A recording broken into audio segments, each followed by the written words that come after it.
Let's do this. Everything you learned in school was a lie. Not some of it, not a little embellished, straight up, flat out, factually incorrect lies, told to you by adults on purpose for years. And somehow we all just accepted it and moved on with our lives. So let's fix that today, one crushed childhood memory at a time.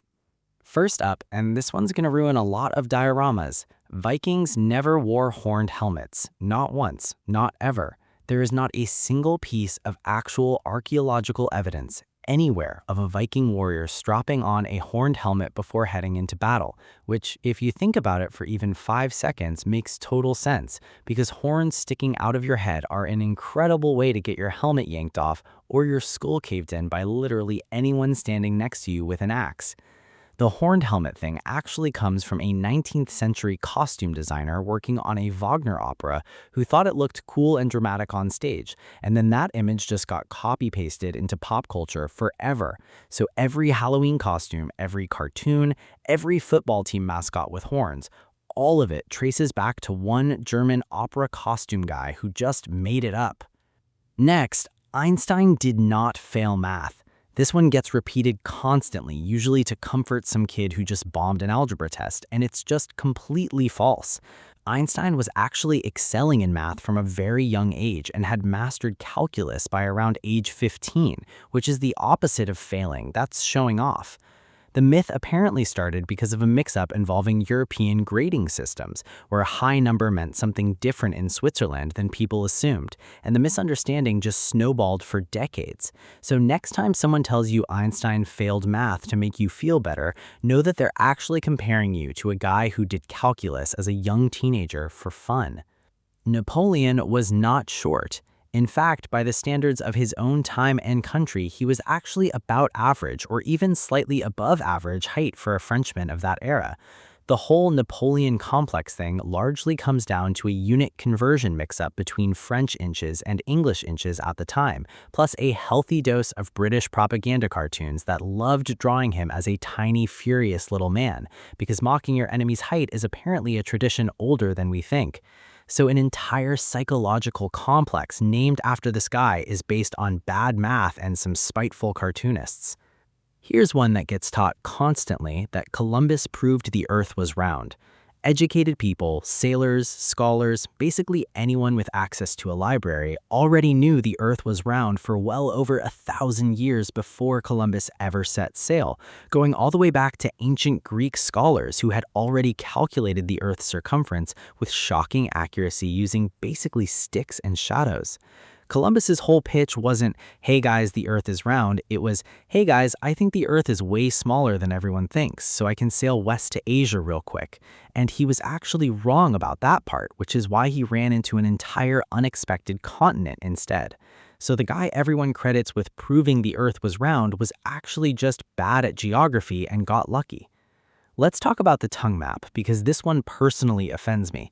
You probably got shown a diagram in school with your tongue divided into zones, sweet here, sour there, bitter in the back, like some kind of tiny taste bud country with strict borders. Completely made up. The entire tongue can detect all taste types basically everywhere, just with extremely minor sensitivity differences that are nowhere near dramatic enough to justify a whole diagram. The original idea came from a mistranslation of a German research paper from the early 1900s, and once it got turned into a simple little picture, it stuck around in textbooks for decades because it was easy to draw and easy to test on a quiz, not because it was true. Speaking of your body being a liar, you only use 10% of your brain is also completely fake. Brain scans show activity across essentially your entire brain throughout the day, even during sleep, just for different tasks at different times. If you only used 10% of your brain, doctors would notice immediately, because damage to literally any part of it tends to cause very real, very noticeable problems. There's no secret reserve of unused brain power just sitting there waiting to unlock psychic powers. Sorry to whoever was banking on that. Here's a fun one. Glass is not a slow-moving liquid, despite that thing where people say old windows are thicker at the bottom because the glass slowly flowed downward over centuries. Glass is an amorphous solid, meaning its molecules aren't arranged as neatly as crystal, but it is absolutely completely solid, and it does not flow at any measurable rate at room temperature over any human timescale. Old windows are thicker at the bottom because of how glass was manufactured centuries ago, when it was hand-spun into sheets that ended up naturally uneven, and craftsmen would often install the thicker side at the bottom because it made the window more stable. So it's not physics being weird, it's just old glassmaking being a little sloppy. Let's talk dinosaurs, because the ones you drew in 3rd grade were almost certainly the wrong color and probably had way too little fluff. A significant number of dinosaur species, especially smaller ones and direct ancestors of birds, are now believed to have had feathers, not scales, based on incredibly well-preserved fossil evidence found over the last few decades. So somewhere out there, actual feathered, fluffy little dinosaurs were strutting around like slightly terrifying, oversized chickens. And almost nobody's textbook growing up reflected that, because the science genuinely caught up faster than the illustrations did. And speaking of dinosaurs, the whole dinosaurs went extinct because they were too big and dumb to survive, also nonsense. Dinosaurs were an incredibly successful, wildly diverse group of animals that dominated the planet for well over 150 million years, which, for comparison, is roughly 750 times longer than humans have even existed as a species. They didn't die out from being poorly designed, they got wiped out by a genuinely catastrophic asteroid impact, an event so violent and so sudden that basically nothing on the planet, smart or dumb, big or small, was built to survive it. If anything, the lesson isn't don't be a dinosaur, it's don't be anywhere near a 15-kilometer wide rock traveling at 20 kilometers per second. Here's one that quietly ruins a bunch of medieval movies. People in the Middle Ages did not actually think the Earth was flat. That myth is almost entirely a much later invention, largely popularized in the 1800s by writers who wanted to make earlier eras look more ignorant than they actually were, partly to make more modern science look more impressive by comparison.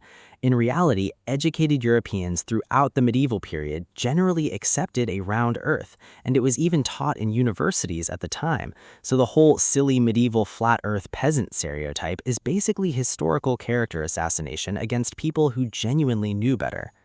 And speaking of things people supposedly believed but definitely did not, nobody thought Columbus's crew would sail off the edge of the world either, tying right back into that same round Earth thing, because remember, everyone with an education already knew the planet was round. The actual argument at the time was purely about distance, not shape. Let's do one more that ruins a classic bit of trivia. Lightning does not, in fact, only strike the tallest object, and more importantly, it absolutely and repeatedly does strike the same place twice, contrary to that saying you've definitely heard 100 times. The Empire State Building, for example, gets struck by lightning roughly 20 to 25 times per year, which is the opposite of a rare one-time event. That's basically an annual tradition at this point. So the whole idiom is less scientific fact and more thing people say to sound wise while being completely incorrect. And finally, let's wrap this up with one that somehow gets repeated by actual adults who should really know better, that hair and nails keep growing after death. They do not. What actually happens is that after death, the skin around the nails and hair begins to dehydrate and shrink back slightly, which creates the illusion of growth, when in reality nothing is growing at all because growth requires active cellular processes that stop completely once a body dies. So it's not some spooky biological quirk, it's just skin shrinking, which is somehow both less creepy and also weirdly more unsettling once you actually think about it. So there you go, an entire highlight reel of stuff you were confidently taught as absolute fact that turned out to be wrong, oversimplified, or in some cases just completely made up by a random opera costume designer or a mistranslated German paper. Honestly, if this many facts turned out to be nonsense, I'm starting to think the real lesson school taught us was to just believe things because they were written on a poster in the hallway. Kind of makes you wonder what else you're confidently wrong about right now. Anyway, subscribe, and YouTube thinks you'll like this video next, so click on it.